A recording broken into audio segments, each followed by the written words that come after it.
Gotta ask you, man, because I know you was there. How you feel about this woman that came out accusing Diddy of raping her? And she said that this happened the same day of the stampede at the city college. You heard anything about this? Well, I've heard the story, and I'm trying to picture in my mind how the hell it happened.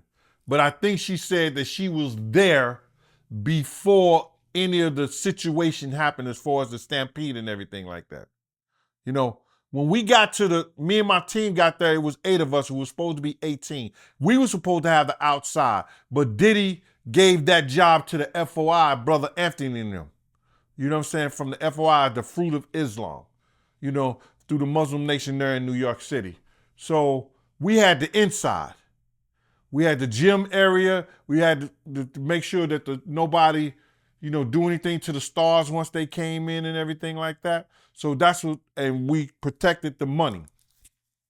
So now, when we got there, Diddy was with us the whole time, brother. And I mean the whole time where he was collecting money, him and Jessica and Tone Wop. You know what I'm saying? Because it got so crowded, they were just taking, all 3 of them was just taking money. As soon as Tone Wop getting money, they snatch it out of his money, give it to Jessica. So they was there the whole time with us. Now, but she's saying that it happened before we got there.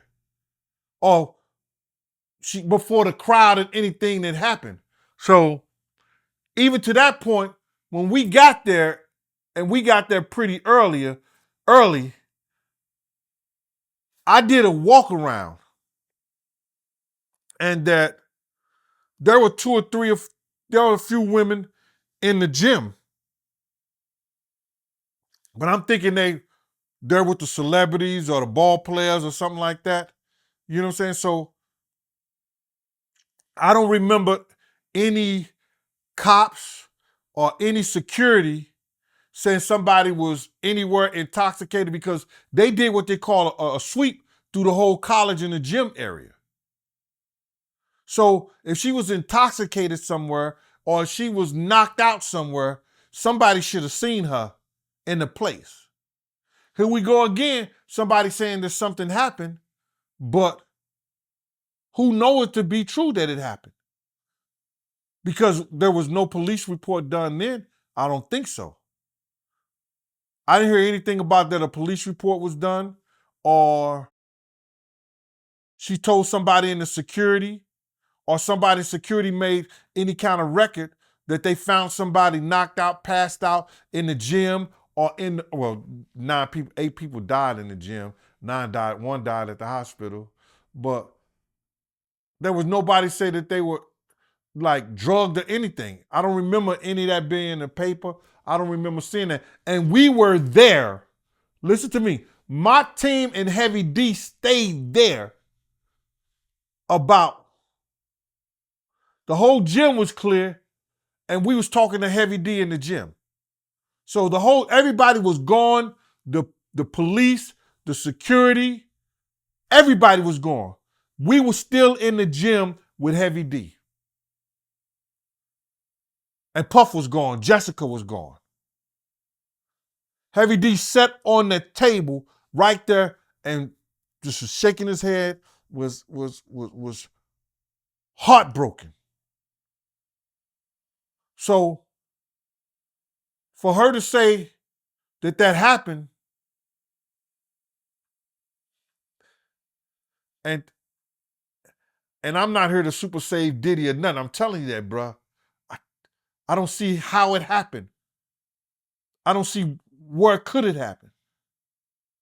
It had to be long. She had to be one of those girls that was in the gym when we first got there. And she ain't say nothing to nobody, security or nothing. And it was like I said, it was a few girls in there with ball players because they was warming up in the whole 9 yards. It was a few people in there when we got there. And we got there about an hour and a half, 2 hours before the crowd even formed outside. Because we walked right in the gym. And before the stampede, how was Diddy acting? Like, what was his vibe like? Was he acting a little weird or? No, me and him was going at it because I told him, I said, yo, listen, and I know, I know people is gonna say something. Yo, Gene is always Gene like that. But when you're security minded, when you understand situations and crowds and people. That was my job. That's what I did. And I think I was the best in the city at the time. That's why they always hired me. When I first came to the spot, I said, yo, if they don't straighten out this door, some people gonna die right out here tonight. I told Diddy that. Yo, Gene, just let the FOI do it. Just let you handle the gym. Don't worry about it. Don't worry about it. I said, all right, cool. Don't worry about it. But people know when they came to a Black Hands party or a Slick in the Family party or a Same Game party, that front door was tight. We used to have dogs, all that. We not playing that. Because everybody in Harlem, everybody who do a Harlem party is a superstar. Nobody wants to wait. So you got to have that security in that door tight. You got to know what you're doing and who you dealing with. And that night, FOI didn't know who they was dealing with. They was trying to brother and sister somebody to death. Brother, sister, brother, brother, brother, sister, sister, brother. Nah, that ain't go. And it's real talk. MF, get your back. I'm not playing with you right now. Hey, yo, bring the dogs. Gotta let people know what go. They didn't have a separate line. They made one line, and I'm trying to tell a brother, you gotta have two lines. You gotta have a line for the ticket people and the people who don't have tickets. You understand? He wasn't listening. It is what it is. But I don't see Diddy, and if Diddy is that vicious that after all those people was dead on the floor, he took a girl back there and did something to her, then that's crazy. But I've heard him say some crazy things, like he said that he sat down there and he gave 8 different people mouth-to-mouth resuscitation, and that's a lie. That's a lie, brother. That's a lie. He didn't get no 8 people if he helped one. If he helped one. Because he did not stay around. He got the hell up out of there. So pretty much what I get out of it by listening to you is, and it's your personal opinion. You being somebody that was actually there, you was there that day. You don't believe her, pretty much. You don't see how that can happen. If it happened way before we got there. That's what I'm saying to you, brother. And there was no signs of anybody in distress when we got there. Because I walked around the whole gym. I had to see if in case of emergency, which way you go out, which way you let the people go out, come in, or whatever like that.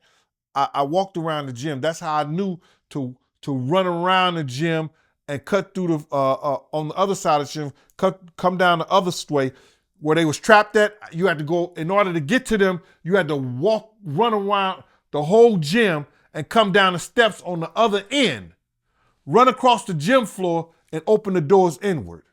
That's how I knew that, because when I first got there, I did a walk around. In case we had to get the stars out a certain kind of way. So that's how I knew to do that. So now, nobody came up to me. Nobody looked like they was impaired or anything. So if that happened, and she said that happened, it had to happen way before we got there. And we was there about an hour and a half before anything started. And from the time we got there, Diddy didn't leave my sight because he was inside.